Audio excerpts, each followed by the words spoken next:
Good morning and welcome. Today I'm going to talk about the use of measurement units in science. This isn't taught in math class, but if you understand algebra, it's pretty simple to understand how to use units in equations.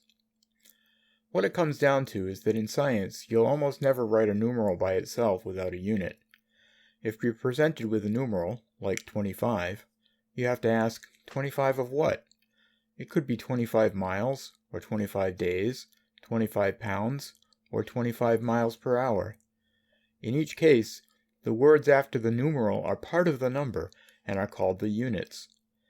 When we write such a number, we always include the units. Why? Well, we need to know what standard of measurement was used when the number was measured. If I measure my whiteboard with one side of this ruler, I get a width of 35.9 inches. If I measure it with the other side of the ruler, I get 91.2 centimeters.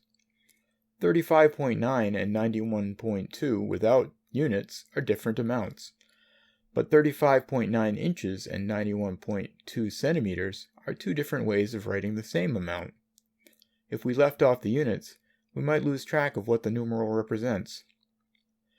When working with units in equations, we treat them the way we'd treat variables in algebra.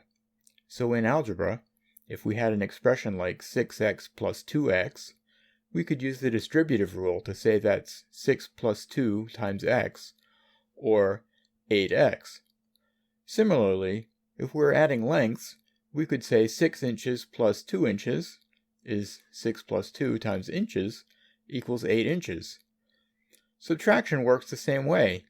So since 6x minus 2x equals 4x, we could say 6 inches minus 2 inches equals 4 inches.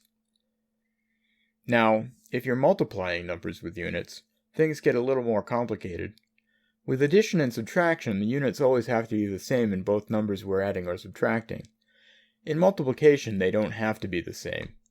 So just as in algebra you might get an expression like 6x times 2y equals 12xy, in science we can have an expression like 6 feet times 2 pounds equals 12 feet times pounds, or 12 foot-pounds.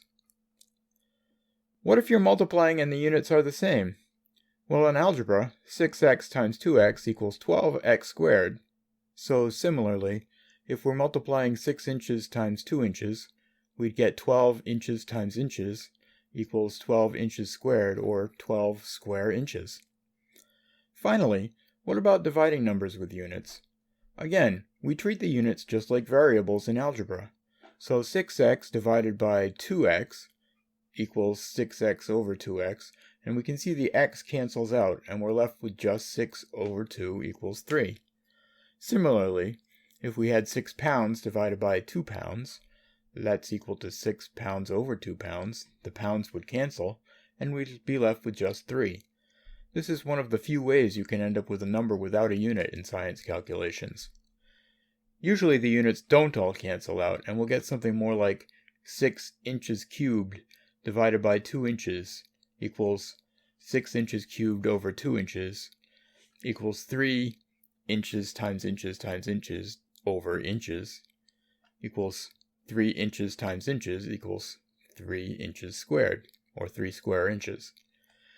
If the units we're dividing are different and nothing cancels out, we can end up with units divided by other units. For example, if we divide 6 miles by 2 hours, we get 6 miles divided by 2 hours equals 6 over 2 miles over hours equals 3 miles over hours. In this case, we can say the word per for the division sign and read the answer as 3 miles per hour. The word per used in this sense means for each, and we're saying something travels 3 miles for each hour it moves. And that's it.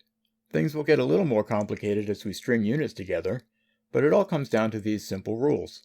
For addition and subtraction, the numbers being added or subtracted must have the same units, and the answer will have the same units too. For multiplication or division, multiply or divide the units together as if they were variables in algebra, adding exponents or canceling units as necessary. Here are a few practice problems for you to try. I'll put the answers in the video description. As always, if you have any problems or concerns, let me know in the comments. Until then, class dismissed.